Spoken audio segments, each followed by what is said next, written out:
उमरखेड शहरालगतचा नागपूर-तुळजापूर राष्ट्रीय महामार्गावर आज दुपारी झालेल्या भीषण अपघातात एका तरुणाचा जागीच मृत्यू झाला असून चालक गंभीर जखमी झाला आहे.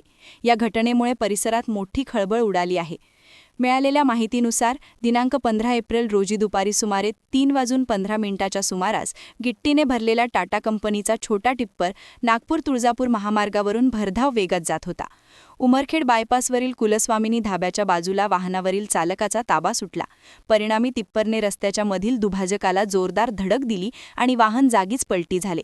या भीषण अपघातात चालकाच्या बाजूला बसलेला चंदू अशोक राठोड वय 20 राहत नागापूर रुपाळा याचा जागीच मृत्यू झाला, तर चालक निलेश बालाजी काळे वय 21 राहत नागापूर रुपाळा हा गंभीर जखमी झाला असून त्याची प्रकृती चिंताजनक आहे. जखमी चालकाला तातडीने नांदेड येथील शासकीय रुग्णालयात उपचारासाठी हलवण्यात आले आहे. सदर टिप्पर गिट्टी क्रशरवरून गिट्टी घेऊन जात असल्याचे समजते. हे वाहन स्थानिक वीट उत्पादक अमोल काळबांडे यांचे असल्याची माहिती समोर आली आहे. तसेच वाहनाकडे आवश्यक परवाने व कागदपत्रे नसल्याची प्राथमिक माहिती प्रत्यक्षदर्शींनी दिली आहे. घटनेची माहिती मिळताच पोलीस उपनिरीक्षक गणेश मुंडे व पोलीस कर्मचारी संदीप जाधव यांनी घटनास्थळी धाव घेतली.